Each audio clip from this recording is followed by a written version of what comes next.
Oke, Assalamualaikum warahmatullahi wabarakatuh. Okay, we are from group 5, member group Fitri Rahmadani, Isma Elisa, and Widya Rahmi Maneza. Okay, today we will explain material about sectoral and regional approach in regional development. Okay, the first material will be explained by Isma Elisa. For Isma, time is yours. Thank you to Fitri. Okay, I will explain about sectoral approach. Sectoral approach is an approach in which all economic activity within the planning are area grouped on the basis of sector. Example, service sector, agricultural, plantation, and industry.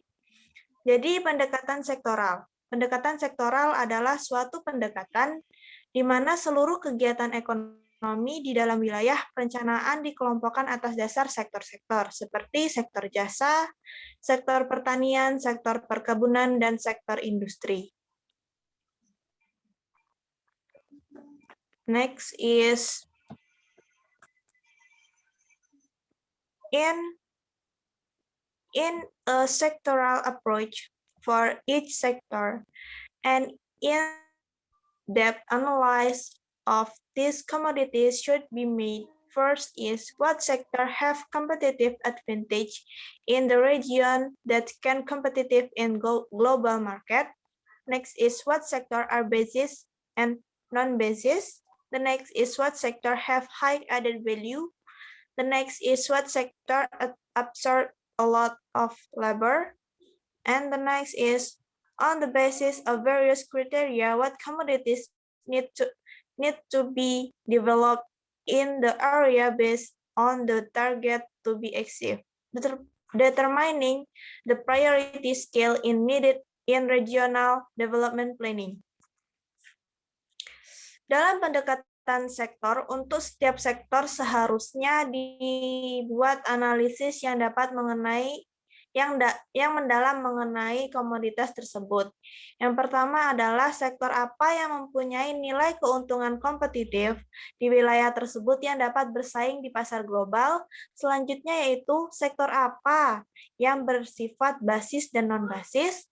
Selanjutnya yaitu sektor apa yang memiliki nilai tambah yang tinggi. Selanjutnya sektor apa yang banyak menyerap tenaga kerja, dan yang terakhir adalah atas dasar berbagai kriteria komoditas apa yang perlu dikembangkan di wilayah tersebut berdasarkan sasaran yang ingin dicapai.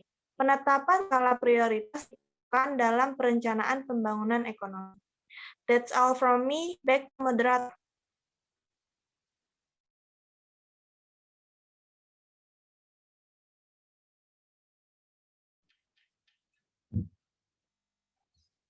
Okay, thanks for Isma. The next material will be explained by me. Material about regional approach.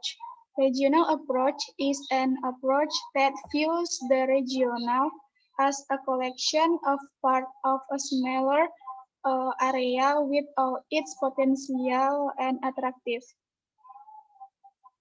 Pendekatan regional. Pendekatan regional merupakan pendekatan yang memandang wilayah sebagai kumpulan dari bagian-bagian wilayah yang lebih kecil dengan segenap potensi dan daya tarik masing-masing.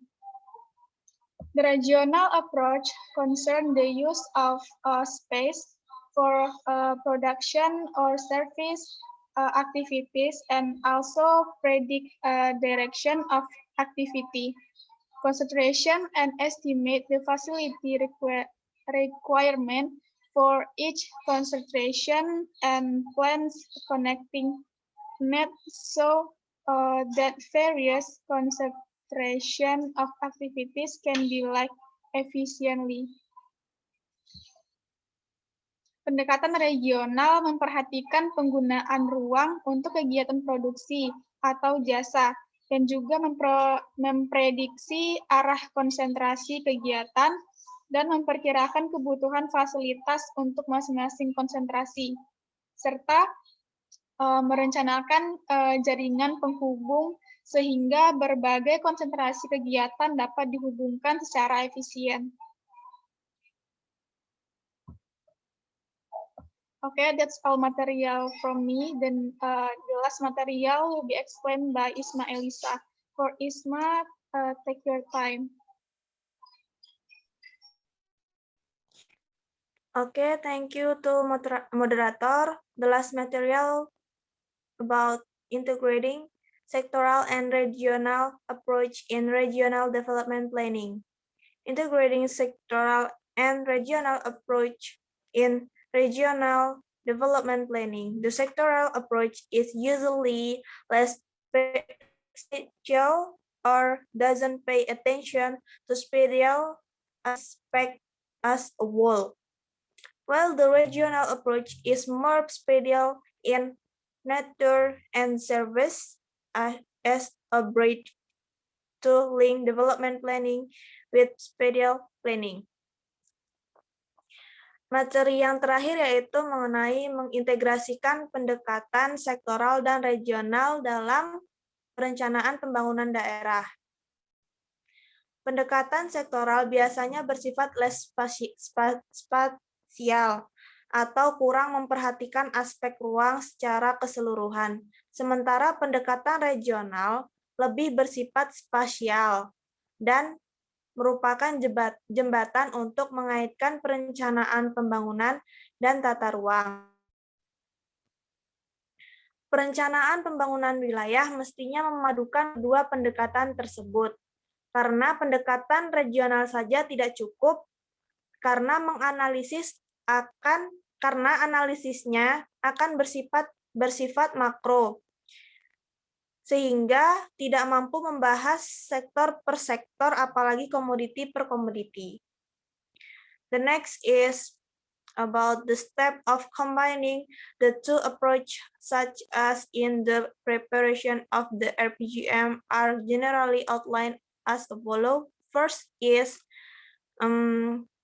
determine the vision and mission of PW as well as general goals and strategies to achieve the vision and mission.